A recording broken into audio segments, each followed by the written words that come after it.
कम से कम ये हमारी बेटियां हैं, ये जितनी नकाब में मेले और झूलों पे हैं, बताओ या तो तेरी बेटी है या मेरी बेटी है, किसी एक की बेटी है, किसी तिलक वाले की बेटी नहीं है, इसमें किसी चोटी वाले की बेटी नहीं है, दाढ़ी वालों की बेटी है, कलमे वालों की बेटी है। क्या पढ़ाया है आपने बेटियों को? क्या तरबियत दे रहे हो आप बेटियों को? यही बाबे का मजार है। आज उर्स लगा है, आज छूटे, जो चाहे गुनाह कर लो। नहीं, खुदा की कसम, मजार वाला भी नाराज हो जाएगा, काबे वाला भी नाराज हो जाएगा। ये कड़वी सच्चाई है, इसे बर्दाश्त करें आप लोग, ना करें ये तमाशे। आज ना खैर अल्लाह ने आपको दौलत से नवाजा है। आप जाके देखो, कभी कभी सिग्नल पे गाड़ी रुकती है हजरत, और कभी टोल टैक्स पे गाड़ी रुकती है ना, नकाब वाली बच्चियां हाथ फैलाती है, गोद में बच्चा होता है उनके। तो तकलीफ पैसे देने में नहीं होती, तकलीफ ये होती है अगर मेरी कौम ने इंसाफ किया होता ना, तो मेरी कौम की बेटी सिग्नल तक नहीं आती, सिग्नल तक नहीं आती। मेरी समझ में आज जो बेटियां मुर्तद हो रही हैं ना, उसकी सबसे बड़ी 3 वजहें हैं। ये अरबाबे फिक्र दानिश बैठे हैं, ये मुझसे बड़ा और मुझसे ज्यादा सोचते हैं। मैंने अपनी सोच के मुताबिक दिमाग लगाया, बहुत कोशिश की, मैं हजरत इस नतीजे तक पहुंचा, हमारी कौम के मुर्तद होने की सिर्फ 3 वजहें सबसे ज्यादा अहम है। नंबर 1 ऑनलाइन पढ़ाई, नंबर 2 ट्यूशन, नंबर 3 शादियों की महंगाई। इन 3 चीजों ने बेटियों का बेड़ा गर्क किया। खुदारा अगर तेरी बेटी IAS IPS ना बन सकी तो कौन सा मर जाएगा? अगर तेरी बेटी डॉक्टर ना बन सकी तो क्या लोग जीने नहीं देंगे? आज तो बेगैरती की हद हो गई। रात बेटी भागी, सुबह कॉलर उठा के चल रहा, कह रहा मतलब ही नहीं मेरा बेटी से। ये बेगैरती है। वो कहते हैं आंखों का पानी मर जाना, इसी को कहते हैं आंखों का पानी मर जाना। हजरत जी हमने सुना है, पहले जब किसी इज्जतदार की बेटी को तलाक हो जाती थी ना, तो या तो बाप मर जाया करता था या 8 दिन घर से नहीं निकलता था। पहले तलाक शुदा बेटी की बाप को इतनी गैरत चढ़ती थी, आज बेटी गैर के साथ भाग गई, बाप को गैरत ही नहीं चढ़ रही। क्यों? क्योंकि आंखों का पानी मर चुका है, और या फिर लुक्मे हलाल के नहीं रहे हैं। ये 2 बातें रह गई हैं, या तो आंखों का पानी मर गया या लुक्मे हलाल के नहीं। खुदारा बेटियों को कनीज़े फातिमा ज़हरा बनाओ। किसी की एक चली जाए तो इस्लाम पे फर्क नहीं पड़ता है, सबकी भी मर जाएं जाके, इस्लाम पे फर्क नहीं पड़ेगा। जब कोई मुसलमान कह के जलील करता है ना, तो फिर सैयदा ज़ैनब की कुर्बानी रुलाया करती है। हुसैन के नाम पे 10 दिन लंगर खाने वालों, सैयदा ज़ैनब ने अगर पूछ लिया, अकबर की लाश मेरे सामने थी, हुसैन की लाश पे घोड़े दौड़ रहे थे, लेकिन मैंने चादर नहीं उतरने दी। बता, तूने मज़ार के नाम पे बेटी बेपर्दा कर दी, उर्स के नाम पे तूने शरीयत की धज्जियाँ उड़ाई, तूने मेले के मज़ारों के नाम पे बेटियों को बेपर्दा निकाल दिया। है कोई जवाब तुम्हारे पास जो हो सके? खुदा की कसम रोना आता है। जाओ सैयदा कायनात के चौखट पे जाके देखो, आज भी खातून जन्नत के मज़ार पे जाओ तो खुदा की कसम लगता है किसी पर्दे वाली बीवी की चौखट पे खड़े हैं, किसी हया वाली के दरवाजे पे आए हैं। यूं ही रब ने उनको जन्नती औरतों की सरदारी का ताज नहीं दिया है। पूरी जिंदगी उन्होंने सैयदुल अंबिया की बेटी होने के बावजूद शरीयत मुतहरा के दायरे में एक एक लम्हा गुजारा है। फाके तो किए गए, शरीयत से सौदा नहीं किया है, बच्चे कुर्बान कर दिए गए दीन के लिए, लेकिन बातिल से समझौता नहीं किया है। जाओ मेरी बेटियों से जाके कह देना, मेलों में घूम लेना बड़ी बात नहीं है, 10,000 का सूट पहन लेना बड़ी बात नहीं है। अगर तुमने 70,000 का जोड़ा पहना तो कौन से कमाल की बात है। महंगे जोड़े तो नाचने वाली भी पहनती है, कमाल तो ये है फटा लिबास पहन के जिंदगी गुजार के जा, मजा तब आएगा।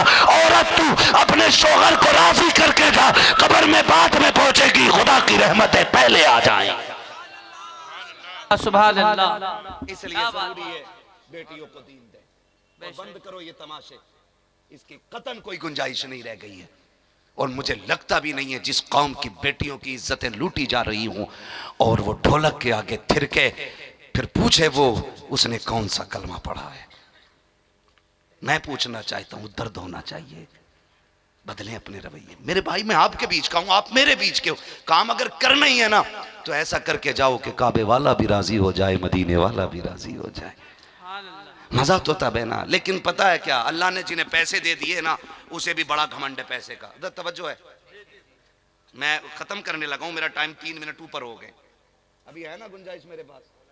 अभी 3 मिनट ऊपर हो रहे हैं मेरे, मगर मैं बर्दाश्त कर ले मेरी थोड़ी सी बात। जीरो लगा के हाँ बोलिए। जीरो लगा के, फिर एक और लगा दो, कोई दिक्कत नहीं। अल्लाह आपको सलामत रखे। मैं आपसे क्या बात कह रहा था अभी? हाँ, मैं अर्ज कर रहा था आपसे, मैं आपके बीच का हूं, आप मेरे बीच के हो। ऐसा मसला कोई नहीं है यार, हम कोई आसमान से नहीं उतरे। हमने भी अपना परिवार संभाला कि नहीं? हमने भी अपने बच्चों को सिखाया कि नहीं? हमारे माँ बाप ने हमें तालीम दी कि नहीं दी? लेकिन मसला क्या है ना, थोड़ा सा हजरत, हमारे भी रवैये गलत रहे। जिसने 500 का नोट दे दिया ना, भले ही शराब पीता, हम कहते हैं जिसे जन्नती देखना हो इसे देख ले, पक्का बगदाद वाले का आशिक के 500 दे के जा रहे आप। हमने भी इतनी सस्ती जन्नत बांटी है, हमने भी फ्री बांटी है भाई, हमने भी फ्री बांटी है। और पीर साहब अपनी में मगन है, पीर साहब अपनी में मगन है। हजूर आ जाइयो, अब्बा का जनाजा पढ़ा लियो। तो हजूर जब आके खड़ा हुआ ना और अब्बा मर गया, तो अब्बा के मरने का हजूर को गम थोड़ी है। मैं हजूर बोल रहा हूँ, हुजूर नहीं जी। हाँ, हजूर को अब्बा के मरने का गम थोड़ी है, तस्गीर के साथ। जी हाँ जी। वो मसला ये है कि जो हजूर के मज़ार को 20,000 की रसीद कटती थी ना, इसकी मैयत से उस 20,000 की रसीद का ज्यादा गम है, उसका ज्यादा गम है हजूर को। कह रहे आओ पढ़ा दो, हजूर आया, मालिक नियाज नमाज जनाजा की सोच रहा, ये तो मर गया, बेटा देगा कि नहीं देगा, देगा कि नहीं देगा।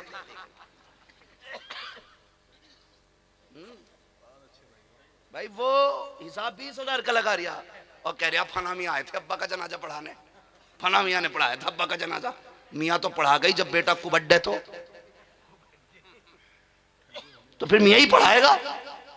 मैं चैलेंज के साथ कहता हूं, मेरे बाप की मौत का दर्द जितना मुझे होगा किसी मियाँ को नहीं होगा। मेरी मैयत का दर्द जितना मेरे बाप को होगा किसी के बाप को नहीं होगा। हम ताजियत पेश कर सकते हैं, भाई हम आपके गम में शरीक हैं, ये जो हुआ है ये तो होना ही था, वही पुराने जुमले, सबको मरना है, दुआ करो अल्लाह इन्हें जन्नत दे।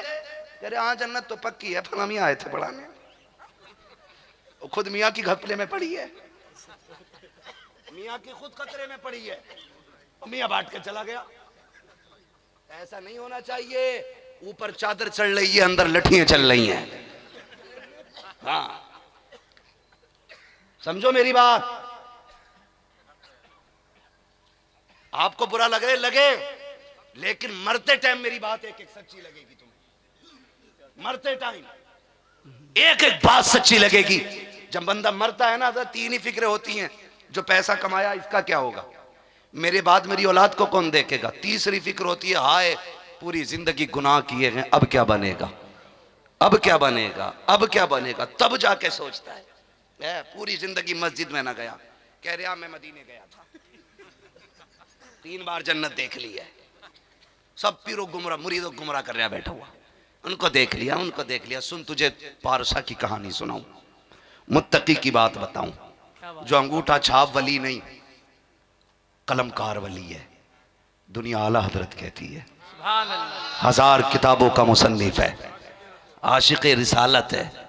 ओ भाई उसकी जिंदगी का कलम आप अगर देखें, तफसीर पे लिख दे तो मुफस्सिर लगे, हदीस पे लिखे तो मुहद्दिस लगे, फिका पे लिखे तो इमाम आजम का सानी लगे, और भाई फलसफे और तफसीर पे आ जाए तो अपने वक्त का सबसे बड़ा हिकमतदान लगे।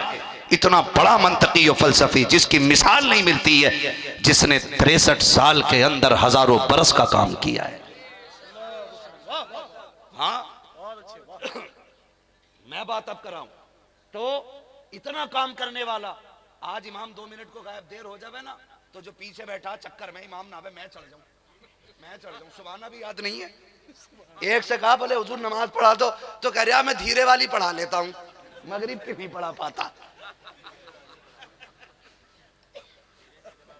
हाँ वो होले वाली पढ़ा लेता हूँ, होले वाली जिसमें जोर से नहीं पढ़नी पड़ती है। तो ये कंडीशन है, खड़ा इमाम के पीछे होगा, जबकि इमाम के पीछे ऐसा बंदा खड़ा होना चाहिए, अगर किसी भी वजह से इमाम को हद से लायक हो जाए तो वो इमाम की जगह आ जाए, इमाम अपने काम से चला जाए। इतना उजट खड़ा होता कि पंखा अगर ना मिला लठ मार दूंगा, है बैठेगा पंखड़ी पे लिखा हुआ पढ़ता रहेगा, कह रहा हमारे अब्बा के इसाले सवाब के लिए था, जब तक तू बैठेगा तेरे अब्बा को सवाब नहीं मिलने वाला है। सवाब तब मिलेगा जब किसी और को भी बैठने दे। जी तो ये कंडीशन हमारे ईसाले सवाब, समझ रहे मेरी बात? बदल लेना भाई अपने आप को, वरना आप समझाने के लिए जिब्रील नहीं आएंगे। और जितना चाहो इतना लेना, अगर औकात से बाहर होते हो कब्रिस्तान जाके देखना, कब्रें बताएंगी हुए नामवर बेनिशा कैसे कैसे, जमी खा गई आसमां कैसे कैसे, सारे नशे उतार देंगी कब्रें तुम्हारे, जाके देख लेना। खा गई आसमां कैसे कैसे। सोचे जरा, ये कंडीशन है हमारी। हटे ना तो फौरन चढ़ जाएगा मुसल्ले पे को, पता ही ना 2 हुई है कि 3 हुई है, सलाम फेर दे खटाक से। पीछे वालों ने कई क्या असर पढ़ा रहे थे, 2 ही रह गई, चच्चा कह रहा हूं पूरी 4 पढ़ाई है, पूरी मस्जिद से अकेला लड़ जाएगा। लिमिट में रहा करो। मुसल्ला सबके बाप की जागीर नहीं, मुसल्ला ज़हरा पाक के बाबा की जागीर है। इस पे हर किसी को खड़े होने का हक नहीं, इस पे वही चढ़ेगा जो इसका हकदार होगा, जो इसका हकदार होगा। तो इसलिए खुदारा अपने उलमा की कदर करें। बात बढ़ जाएगी, कहाँ खोले हैं गेसु यार ने खुशबू कहाँ तक है। हमें रब से मांगना ही नहीं आया, हमें रब से मांगना ही नहीं आया। मैंने बात अर्ज की थी, बंदा तौबा कर ले खुदा माफ कर देता, लेकिन 5 टाइम का नमाजी कहता सोच हुए खा के बिल्ली हज को चली अब आया है, देखो यहाँ भी जगह दे दो ही नहीं। ऐसे तंज करते हैं, तंज ना किया करो। अल्लाह नाराज हो गया ना तो फिर खैरियत नहीं है, खैरियत नहीं है। कह रहा फला पीर पढ़ा के गया नमाज जनाजा ना। मैंने कहा खुदा की कसम, जो दर्द बाप की मैयत का बेटे के दिल में होगा, जो बेटे की मैयत का बाप के दिल में होगा, जो भाई के जनाजे का गम भाई के दिल में होगा, खुदा की कसम न तेरे पीर के दिल में होगा न मेरे पीर के दिल में होगा। अच्छे लोग जनाजा पढ़ाएं अच्छी बात है, लेकिन कम से कम इस लायक तुम भी तो हो जाओ जो नमाज जनाजा की सफ़ के किसी कोने में तुम भी खड़े हो। गैरत नहीं आती है, हम 10 लाख तमाशों पर लुटा देते हैं। जब बाप के जनाजे की बारी आती है, पेड़ के नीचे से खड़े होकर कह रहे पढ़ाओ जी पढ़ाओ, ऐसा लगता है कि किसी ने गैब से आवाज दी हो पढ़ाओ जी पढ़ाओ। इसलिए कि बेटे को बाप के जनाजे में होना चाहिए था, लेकिन ये इतना बेगैरत गया गुजरा बेटा है, इसे बाप के नमाज जनाजा में खड़े होने तक की तौफीक नहीं है। कह देता कपड़े खराब हैं, कोई कह देता नमाज याद नहीं है। और भाई वो बाप के मिराज का कैसे हकदार हो सकता है? किस मुंह से बाप की जायदाद ले लेते हैं जब बाप की 2 बोल खड़े होकर नमाज जनाजा नहीं पढ़ सकते हैं। खुदारा अगर बेटे जनाजों से दूर है तो ये बेटे की कमी नहीं है, इसमें तेरी भी कमी है, मेरी भी कमी है। खुदा से दुआएं मांगना, अल्लाह दौलत दे या ना दे, लेकिन मुस्तफा के दीन की दौलत जरूर नस्लों में अता फरमा देना। अब सुने मेरी बात, सुने मेरी बात। अल्लाह आपको सलामत रख के मांगने का ढंग होना चाहिए। ढंग, मैंने क्या बात अर्ज की थी? हजरत हबीब अजमी, बुढ़ापा, काम करने की ताकत खत्म और घर है, बच्चे फाके रहने लगे। बीवी कहने लगी सरताज अब बच्चियों के फाके देखे नहीं जाते, कुछ तो करो ना। फरमाने लगे शरीक हयात क्या करूं, अब बुढ़ापा आ गया, कुछ होता नहीं। कहा जाओ ना मंडी, कुछ भी नहीं तो कम से कम 1-2 वक्त की रोटी का इंतजाम तो हो जाएगा। बीवी ने थैला दिया और जब निकलने लगे, खुदा की कसम बीवी तो बीवी, देखो सारी बेटियां कनीज़े फातिमा नहीं होती हैं। उसने जब शोहर ने कदम निकाला, उसने कहा मेरे सरताज का जी या कवल हराम, खबरदार आज भी अगर हलाल का लुकमा ना मिले ना तो खाली लौट आना, हराम का दाना मत लेके आना। ये किसने कहा था? ये बीवी ने कहा था। आपकी जा रहे हो लेकिन याद रखना हराम का लुकमा मत लेके आना। मंडी में गए, जाके खड़े हो गए, खड़े रहे। लोग बहुत होशियार होते हैं, हट्टा कट्टा मजदूर चाहिए जो 300 लेके 450 का काम करे। हमें तो काम वाला भी ऐसा चाहिए जो 300 लेकर के 450 का काम ले। कुछ तो इतने होशियार होते हैं, जब काम पूरा हो जाता कहता लल्ला कर दिया कि हाँ ये 10 ईंटें और डाल दे उठा के। ये मजदूर से बड़ा फटीचर है जो 300 देकर के 350 का काम ले रहा है और फिर उसे होशियारी समझता है। तू बंदे से होशियारी कर सकता है, खुदा के बारगाह में तेरी चालाकी नहीं चलने वाली है। किसी की मजबूरी का फायदा ना उठाना। गए मंडी में खड़े हुए, लोगों ने देखा, सब ताकतवर ले गए। वक्त ये आ गया, सूरज चढ़ आया और कोई लेके नहीं गया। फिर जब लोग आए ना, अपने हाथ पकड़ के कहा ले चलो, 10 रुपए कम दे देना, कुछ कम दे देना, ले चलो। कहा कि ये उम्र काम की नहीं, बिस्तर पे जाके लेटो। कहने लगे बच्चों की भूख मंडी तक ले आई है, वरना मैं भी तो आराम चाहता था। लोगों ने कहा नहीं, तुम्हें ले जाना नुकसान करना है, लोग छोड़ के चले गए, दोपहर हो गई, घर पलटना चाहते थे, घर का इरादा किया। जब घर का इरादा किया, ख्याल आया बच्चे इंतज़ार में होंगे, खाली खाली हाथ जाऊंगा, बच्चों को क्या जवाब दूंगा। याद रखिएगा, अल्लाह ने आज पैसा दिया है ना, इसकी कदर करो, हराम में 1 रुपया मत लगाना। महबूब फरमाते हैं अगर रोज़ी रूठ गई ना तो तरस जाओगे, एक दाना मैसर नहीं होगा। ये रोज़ी जो उतरती है ना, ये तेरे कमाल से नहीं, रब के करम से उतरा करती है, रब के करम से उतरा करती है। पैसा है तो सही जगह लगाओ, गलत जगह नहीं। आप कहते ना ले चलो ना, कोई नहीं लेके गया, कहते फिर घर किस मुंह से जाता है। याद रखो, बाप हर हादसे से, हर तूफान से लड़ सकता है, लेकिन बाप बच्चों का भूखा चेहरा नहीं देख सकता है। वो कहानी आज फिलिस्तीन की ज़मीन पे आप देखो, कितने बाप बच्चों के लिए तड़पते हैं। वो बारूद से न डरने वाले, वो बम का सामना करने वाले, वो बड़े बड़े मिसाइलों के आगे बोनी लेकर के खड़े, फीडर लेके खड़े हो जाने वाले बच्चे जब बाप के सामने आते हैं तो 7 फीट के बाप का कलेजा दहल जाता है। इसलिए कि बाप बेटे की भूख बर्दाश्त नहीं कर सकता, बच्चों के उतने चेहरे नहीं देख सकता। ख्याल आया घर चलें, कहा बच्चों को किस मुंह से जाके सामना करोगे, कहा कहाँ जाएं कहाँ जाएं, कोई रास्ता नजर नहीं आया। शाम तक वक्त काटना था, कहाँ जाते, सामने देखा मस्जिद का दरवाजा था, कहा चलो क्यों ना मस्जिद में चलते हैं। मस्जिद में आए, अपनी गुर्बत का एहसास हुआ, तौबा का ख्याल आया।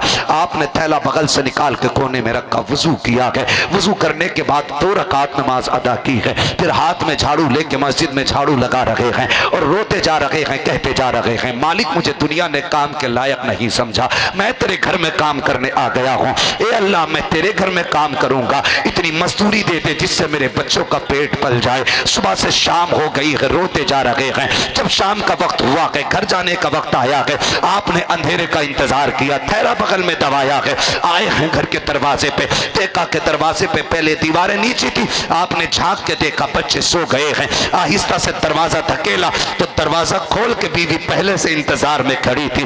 वो बीवी भी कोई दुनियादार नहीं, कनीज़े फातिमा ज़हरा थी। खाली थैला देखा, तेवर नहीं बदले, लहजा नहीं बिगाड़ा उसने, निकम्मा कह के गाली नहीं दी थी। हाथ पकड़ा, बिस्तर पे लाके लेटाया, आराम से लेटा दिया। कहती मेरे सरताज बताओ तो सही क्या हुआ, गए थे कुछ मिला नहीं, कहा गया तो था, काम भी किया है, कहा फिर कुछ मिला के नहीं, कहा कि मैंने मांगा नहीं, उसने दिया नहीं था, कहा ये तो मांग तो लिया होता। कहते इतने बड़े करीम के दरबार में नौकरी करके आया हूँ कि एक दिन की मजदूरी मांगते हुए गैरत आ रही थी। अल्लाह अकबर, बीवी ने इतना सुना है, सुला दिया है शोहर को। फिर सवेरा हुआ है, फिर सरताज दरवाजे पे आया है, उसने फिर थैला दिया है, कहा आज मजदूरी मिल जाए तो आटा ले आना, बच्चों की भूख देखी नहीं जा रही है। फिर कहा या कवल हराम, लेकिन याद रखना हलाल की मिले तो लेके आना है, हराम की मिले तो लेके नहीं आना है। ये कहते शोहर को रुखसत किया है। शोहर फिर मंडी में, फिर वही उसूल है, कोई हाथ पकड़ने वाला नहीं। फिर मस्जिद की सफाई है।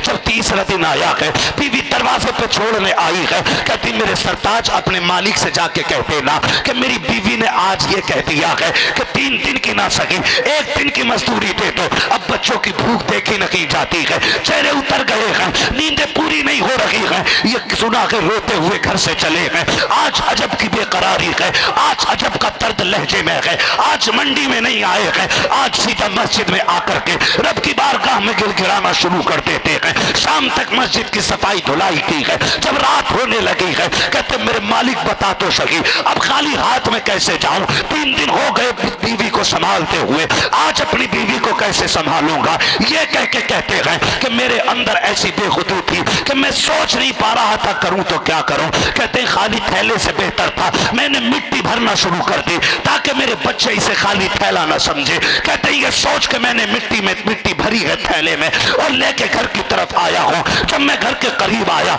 हर दिन कितना दूर खड़े होके देखने लगा, बच्चे सोए के जाग रखे हैं। हबीब अजमी कहते हैं जब मैंने देखा मेरे घर से धुआं उठ रहा है, मैंने आंखों को मला, मैंने हिसाब लगाया ये घर मेरा तो नहीं हो सकता है, मेरे बच्चे तो सो गए होंगे, कहीं बेखुदी में दूसरे के दरवाजे तो नहीं आ गया हूं। कहते हाँ के मल के देखा, करीब जाकर दीवार से झांका, घर मेरा ही था, चूल्हा भी मेरा है, लेकिन हैरत हो रही है कि चूल्हे में आग जल रही है और ऊपर पकवान चल रहे हैं। कहते मैं तेजी से दरवाजे पे आया, हर दिन की तरह बीवी दरवाजे पे खड़ी है, उसने हाथ पकड़ा है और कहती है आइए आइए, बड़ी मुस्कुराहट के चेहरे पे। कहते मैंने कहा शरीक हयात खैर तो है। कहते जैसे दरवाजे के अंदर गया, कानों की खुशबू इतनी तेज थी कि दरवाजे तक आ रही थी। मैंने कहा बीवी बता तो सही ये किसने इंतजाम कर दिया है? कहती है बीवी उनकी, मेरे सरताज जहां नौकरी करने जाते हो उसी मालिक ने यह सब कुछ भेज दिया है। आप इतना सुन के बेकरार हो जाते हैं। कहते हैं बता तो सकी, क्या सिर्फ यही भेजा है या कुछ और भी है? बीवी हाथ पकड़ के अंदर लाती है, नेमतों का ढेर लगा हुआ है। कहा ये क्या है? कहा ये तुम्हारे मालिक ने भेजा है। सजदे में गिर जाते हैं, सजदे शुक्र अदा किया। बीवी से कहते हैं बता, क्या सिर्फ भेजा था इनाम या कोई पैगाम भी आया है? बीवी कहती मालिक ने कहा था कि अपने शोहर से कह देना वो मेहनत में कमी ना करे, हम उसकी मजदूरी देने में कमी नहीं करें। नाराए तकबीर, नाराए रिसालत, नाराए रिसालत, फैज़ाने औलियाए किराम, उर्से मुक़द्दस। हम तो माइल बकरम हैं, कोई साई राह दिखलाएं किसे रह रवे मंजिल ही नहीं। जिससे मांगना था उसे नाराज कर बैठे, जिसकी चौखट से मिलना था उससे मुंह मोड़ बैठे। फिर जाओ दुनिया के पीरों से तावीज़ ले लो। कसम खा के कहता हूँ रब रसूल नाराज है ना, पीर का तावीज़ तो क्या पूरा पीर लटका लेना ला के घर में, बरकत के नाम पे एक दाना नहीं उतरेगा। अल्लाह रसूल को नाराज करो, खुदा की कसम माँ बाप के कदमों की ठोकरों के सदक़े में अल्लाह रिज़्क़ में बरकत अता फरमाएगा। बेशक करेंगे इंशाअल्लाह, इंशाअल्लाह अल्लाह रसूल को राजी करेंगे इंशाअल्लाह। फरमाया गया या अय्युहल्लज़ीना आमनू उदखुलू फिस्सिल्मि काफ़ा, ऐ ईमान वालों पूरे पूरे इस्लाम में दाखिल हो जाओ। तुम्हारी वज़ा कता ज़ाहिर बातिन सारा ऐसा होना चाहिए, तुम्हें देख के लगना चाहिए कि ये अल्लाह वाले जा रहे हैं, ये रसूलुल्लाह वाले जा रहे हैं। तुम्हारे किरदार को देख के दुनिया ये कहने लगे खुदा की कसम अगर ग़ुलाम ऐसा है तो मदीने का इमाम कैसा होगा, मदीने का इमाम कैसा होगा। मेरे मरने के बाद मेरा बाप कहे बेटा जन्नती था, घर वाले कहें बेटा जन्नती था तो क्या बनता है, मज़ा तो तब है तुम्हारा जनाजा जा रहा हो, लोग पूछे कौन है कंधों पे तो तुम्हारा कफन कहे लहद में इश्क़ रुखे शह का दाग लेके चले, अंधेरी रात सुनी थी चराग लेके चले, तेरे गुलामों का नक्शे कदम है राह खुदा, वो क्या भटक सके जो ये सुराग लेके चले। बस जो हुए अगलात उनको माफ फरमाए रब्बे कायनात। जिंदगी ने दिया साथ, फिर होगी मुलाकात, चमन रहा फूल खिलेंगे, जिंदगी रही जी। उसी के लिए मैंने कह दिया है, अल्लाह चाहेगा तो इंशाअल्लाह आइंदा ये चीजें रुक जाएंगी। हमारा काम कहना था, इंतजाम अल्लाह करेगा। अल्लाह करे ऐसा ही हो। हमने कह दिया भाई, हमने कह दिया मेरे भाई, इंशाअल्लाह खुदा चाहेगा ये बंद हो जाएंगे। हाँ मैं बस इतना कह के जा रहा हूं, आइंदा कभी भी हमें ऐसे स्टेज पे न बुलाया जाए जिस पे आज जलसा हो कल कव्वाली हो, बिल्कुल नहीं किया जाए। हाँ बस बैठ जाओ मेरे बाबू, अल्लाह सलामत रखे भाई। इंशाअल्लाह उम्मीद है, मैं एक उसूल समझता हूँ कि मेरे यकीन मुझे एड़ियाँ रगड़ने दे, मेरा यकीन है पानी यहीं से निकलेगा। मैंने अपना काम कर दिया है, खुदा की रहमतें अपना काम करेंगी और इंशाअल्लाह बदलेगा दौर, बदलेगा दौर। इतना तो बदल गया है, थोड़ा और भी बदल जाएगा, फिर देखना इंशाअल्लाह साहिब मज़ार की नज़र होगी ना तो सारे शैतानी काम बंद होंगे, सारे रहमानी काम शुरू हो जाएंगे, सारे रहमानी। और उम्मीद करता हूँ यही नस्ल अच्छे काम की बुनियाद रखेगी, यही नस्ल एक दिन तिलावत कराएगी और दूसरे दिन नात तकरीर कराएगी, ताकि दुनिया को पता चल जाए नात वाले भी हम हैं और कुरान वाले भी हम हैं। हाँ वादा करते हैं इंशाअल्लाह ऐसा ही करेंगे। अल्लाह आपको सलामत रख के बच्चों हुए अगलात उनको माफ फरमाए रब्बे कायनात। जिंदगी ने दिया साथ, फिर होगी मुलाकात, चमन रहा फूल खिलेंगे, जिंदगी रही फिर मिलेंगे, मुसाफिर हैं हम भी मुसाफिर हो तुम भी, किसी मोड़ पर फिर मुलाकात होगी। फकीरान आए सदा कर चले, सदा खुश रहो ये दुआ कर चले। सारे लोग कलमा शरीफ पढ़ लीजिए, ला इलाहा। बात कान खोल के सुन लीजिए, अगर किसी की बेटी मेले के नाम पे निकली तो इस मजार पे आने का कोई नतीजा नहीं होगा। ये दीन है हुजूर का, इसमें किसी के बाप की मर्जी नहीं, रसूल पाक की चलती है। हाँ यही वजह है 1400 साल तक, 1400 साल बीत के परचम लहरा रहा है, इसलिए कि दीन में आज तक किसी ने खलतमंद नहीं की है। अगर कोई करेगा तो दीन पे फर्क नहीं, दीन उसे निकाल के बाहर खड़ा कर देगा। किसी के निकलने से दीन पे फर्क नहीं पड़ता, दीन का दामन हट जाने से बंदे पे फर्क पड़ता है। हाँ, तो कोशिश करेंगे इंशाअल्लाह शर्म हया को लाजिम करें, बेटियों को कनीज़े फातिमा पढ़ना है। सारे लोग कलमा शरीफ पढ़ लीजिए। ला इलाहा, और जोर से ला इलाहा, और जोर से ला इलाहा इल्लल्लाहु मुहम्मदुर रसूलुल्लाह अस्तगफिरुल्लाह रब्बी मिन कुल्लि ज़ंबिन व अतूबु इलैहि व मा अलैना इल्लल बलाग। अस्सलामु अलैकुम व रहमतुल्लाहि व बरकातुहू।